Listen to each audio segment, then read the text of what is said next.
All right. Hello. Oops. Hi. It's time. So, let me see what we got. Start with Ariel Pink, Haunted Graffiti. I enjoyed both of these. I'm very sad that I didn't get one or two, but don't use that against me. It was a limited edition of 50. I don't care about the Trump thing, and in fact, he says he wasn't there. I don't know. He's a weird guy. The Beatles' Hard Day's Night. I've got another copy of this, but this is the tri-window version. Obviously, it's got a few stains, but that's okay. It was real cheap, and yeah, as I said when I went through the B's before, it's the first representation of the Beatles on cassette, other than I want to say a light orchestral pop thing from 1966. I believe this one came out of around that time, 66 as well, but the other one was first. But then this is the actual Beatles on cassette, put out by United Artists. A couple Black Sabbath live things made by a guy who makes these things, which I enjoyed. I guess I don't know what to say about those. I mean, okay, and then we come to a Grail, which I definitely paid a bit for. I will admit this, but I got actually a pretty good deal. This tape has gone for like $400 in some circles. This is an original Mercury before they pulled it, of the controversial at the time dress picture. Well, it's kind of hard to imagine something like this being controversial now. It was in 71, and they pulled this, and so these are collector's items for sure. Yes, I believe the tape is pretty much very similar to these beautiful. I love the look of this. Like it's original 1971 Mercury cassette, played flawless, and yeah, I'm not gonna pull it all the way out, but yes, I love that look. So light, so just classic, very nice.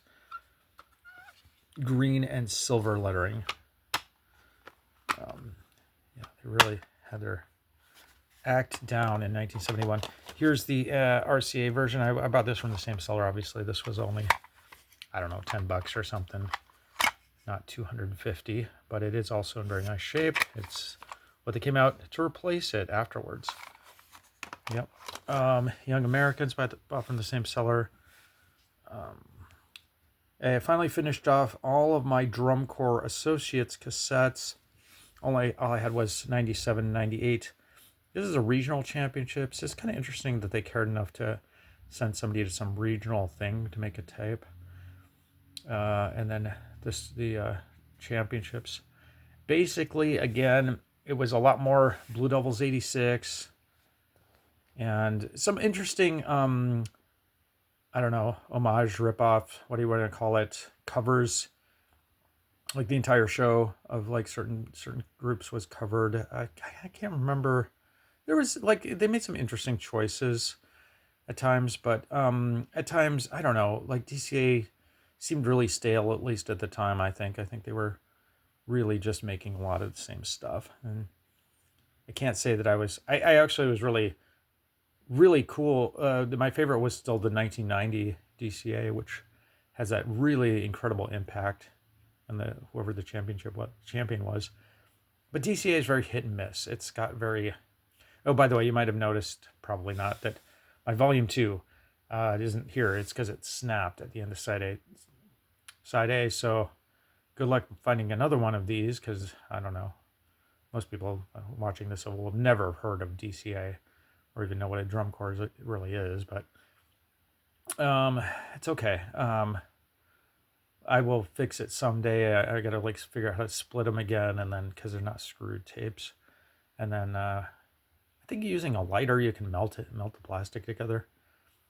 Anyway, the self-proclaimed greatest cassette collector in the world. I saw him kind of doing this. It seemed like the one thing he was really actually good at. I'm sorry. I don't mean to be mean, but yeah, he thinks he's the greatest. All right. So anyway, Dune, an interview with, David Lynch. David Lynch just died. about a month ago, and this kind of came up on Facebook. I bought it from a cool guy who's been selling me some cool stuff, and happy always to get with the community. Of course, John's my best friend on the Facebook groups, but there are a few other people who have been really excellent sellers, and yeah, it was, I don't know, $20, which I don't know if that's a good deal or not for this, but it was interesting hearing. My friend is obsessed with Dune and is always trying to get me to watch this. He loves the Lynch movie, and I keep telling him, and I will watch it someday. I just don't have time. And we go on to the last run, Goldsmith. I just listened to this just now. I just got done. It was the last tape I listened to. Classic, 71 soundtrack. Goldsmith is a legend. Boys from Brazil. That was, I don't remember, but it was okay. Not as scary as I thought it'd be. I've heard that that's a scary movie, but I don't know. Kristen Hersh, Hips and Markers promo, really cheap. So I bought it. So we go on to Horner, who is possibly one of my absolute favorites. I don't know. Although, I mean, like lately, Sylvester made his name with just Back to the Future alone. There's a few. There's like four. My absolute favorite composers. Williams has to be one of them. I'm just talking soundtrack, by the way, not general, but just soundtrack composers. Horner's absolutely one of the greatest. And Jarre, of course. I also really recently. Wait, maybe some of these. I think this one might be Jarre. I actually think this one might be the only Horner. Anyway, they're all very Sonderbonds. They were not too much money. These soundtracks in particular are not that notable compared to, like, for Jarre, I loved the one with Robin Williams. And he uses hammered dulcimer, and it's just kind of spooky, the whole thing. Oh, he also uses David Hikes' music. Or rather, David Hikes lent his creative talents in throat singing choir to the scenes in which the main character, Neil Perry, orbs himself. I'm not going to get, like, 8 people are going to see this. I could probably say what he actually does, but if you've never seen Dead Poets Society, it's very sad. But it's incredible, like, the music in it. There's such a spooky, eerie quality to that whole movie. I mean, I love it. And I mean, like, I like Robin Williams in it, but I don't think it's because of Robin Williams that I like that movie. Okay, Legend is a Tangerine Dream thing. Pretty good. The guy who sold me the Dune thing also sold me this. It's just a weird bootleg rip-off, which I kind of paid probably a little more than I should have. It's Double Fantasy, but I like weird. I like mysterious copyright issues there.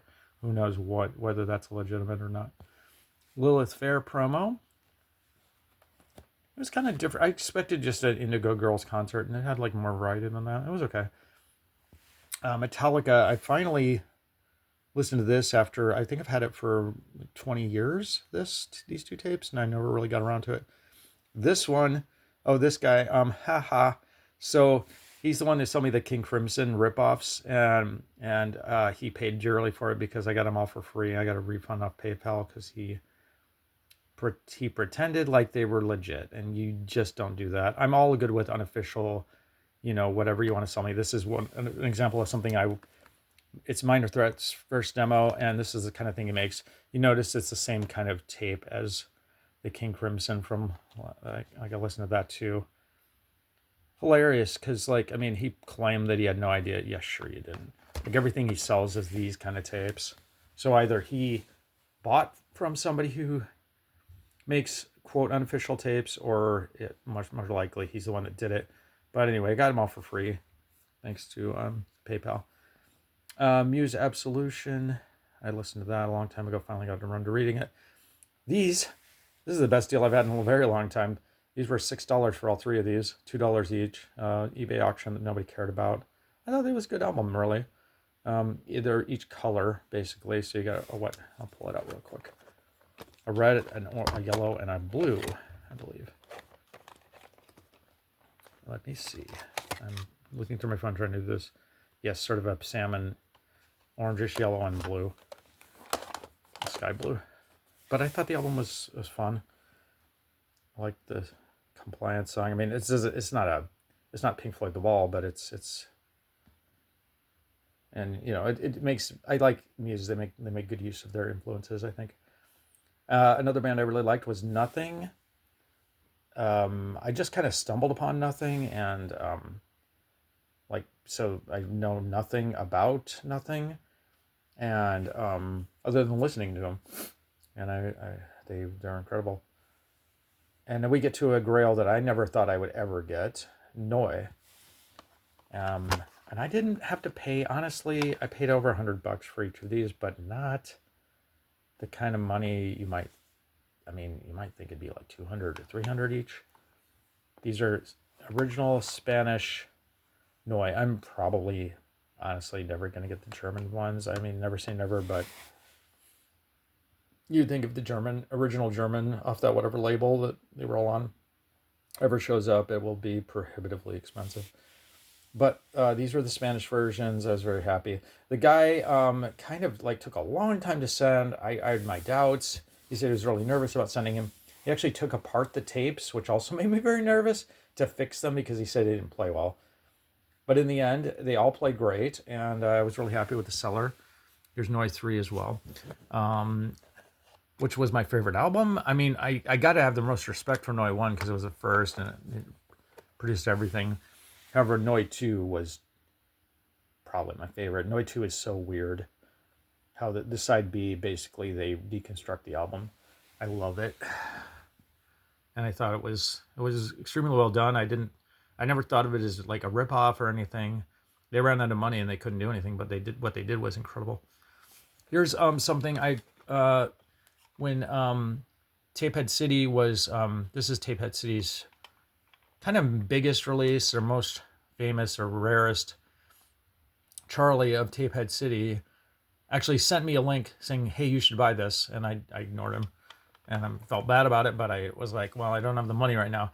Little did I know, it was like mentioned in Spin Magazine, and you couldn't get a copy for under $50. You know, obviously, Charlie, I could have bought like 3 of them and sold them for, I mean, they've gone for a bunch of money, but I could have bought them for like 15 each or something. I didn't. But anyway, yeah, it's just Nirvana Bleach. It's the red version. I've already got the blue, so I finally found one for 30, and I bought it, and I'm happy I did, because I guess, now I don't have to worry about that anymore. Speaking of weird stuff that this is the other weird thing that I bought. It is the orb, as you can see. So I think these guys just remixed the orb with the orb's blessing. They made it a limited 100, and then they laughed at everybody who had to buy them for $100 or whatever, and I had to spend $100 on mine, but they went for 200. But karma is a thing, because, well, I don't know why they were laughing at all of us for, how much their album they went for it. I mean, it seemed like a ripoff, but whatever. I'm glad stuff like this doesn't happen with tapes as much anymore. Shame on the orb for. No, I'm just kidding. But I was kind of annoyed because it was just like, there's nothing about it that's really that special or interesting. They don't do anything interesting with this. But one of them did die like 5 years later. I don't know which one. It was Machina or La Dust Rock. I don't know. Dust La Rock. The other one's still alive as far as I know. But anyway, I was kind of annoyed listening to it. But it was the last orb thing that I'm likely to get, other than a few very interesting promos that I might never see. So it does it for the orb, and I'm just like, imagine somebody with an entire orb tape collection. Well, that is me. Orbital, that's the insides. It was pretty good. It was the Thailand version. Princess Nokia was really enjoyable. I like Princess Nokia. Somebody I lived with at my old place was really into Princess Nokia. She was cool. I don't know. It was less rap than I thought it was rap based on the way she looks. Let me see what she looks like here. It wasn't really so much rap. It was just pop. Oh, this Ariel Chronic Town I bought a number of years ago. There's a big essay in it, and never got around to reading it, but now I'm finally did. It's pretty interesting. Chronic Town, 1981. It gets into like their beginnings, basically. And Death Becomes Her, I was talking about Silvestri and Back to the Future. Although Death Becomes Her isn't like that interesting or anything. Maybe it is to him, but Back to the Future is absolutely legendary. And I was thinking about the greatest moment in tension in music, because the Back to the Future music uses tension and release to, to play upon the idea of time, I think, and to kind of highlight that notion. I was listening to a musical analysis of the soundtrack and stuff, but I have to say the greatest moment in any, not just Back to the Future moments, but I believe any cinematic soundtrack I've ever heard, is at the very end of Back to the Future 2, where the DeLorean disappears and the music is left on that hanging note on a subdominant, which is the fifth of the scale. And, Doc is like happy because he sent Marty back. The DeLorean has disappeared, and Doc's, dancing around, just thrilled that he sent Marty back. And he's 1955. And the music is hanging on that subdominant, and then suddenly it goes right into the tonic and resolves as Marty emerges, who Doc didn't send back, and then of course Doc faints and all that. But that musical moment is, you can't have an analysis of Silvestri's brilliance without talking about that. You don't notice it as a film goer, and that's what's the genius of the music. But those who do, you've really caught on to something very special in music and pictures and how they go together. Anyway, here's Slater-Kinney. I listened to this so long ago. It's a nice picture of Carrie's. Anyway, I shouldn't say, but I never read it, and it took me 5 minutes to read it, so there's no excuse for that. Space Ghost, I found this. I was happy about it too. Been thinking about Space Ghost a lot lately, and how I wish I'd watched those when they came out. Kind of missed them, but they're excellent. I had more to say about Space Ghost because, as a kid, I saw the original Space Ghost because it was on some cartoon, channel or something. It was before Cartoon Network. But I liked it as a kid. I wasn't around when it came out, but I watched it as a rerun or something. But I really wished I'd seen him as the talk show host. Anyway, this was interesting. It was like fifes and stuff. I won't really talk about it too much. Not really much to say. Rod Stewart, whatever. Tangerine Dream. Those Live Miles are pretty cool. You can see their influence on Daft Punk, and especially with this one. And Tenacious D was kind of enjoyable, but Black Jack is very irritating at the same time. And Tone Test Tape. This is kind of something here. I'm about to wrap this up. Tone Test Tape. Yep. Finally, a Wicker Spigot, which is a band that I dig. I got, I think I had listened to most of the what do you call it? Shrimper stuff last month, but it inspired me to buy this one. It was real cheap. Less than $10 for this. It was a 2014. It was all right. I think they were just writing the Tape Revival at the time. Finally, this was not a great Zendik album. It was okay, but it definitely has all of the annoying traits of Wolf Zendik on this, and he's just such a jerk. Anyway, I'm working on... Sorry. He's a cult leader, basically. I don't like him at all. I would never join his cult. I feel sorry for the people that did. But I will say, I do like... Oh, what was it called? We the Poet. I thought was an excellent example, especially if it was improvised. I think that's the one. It's like a later one.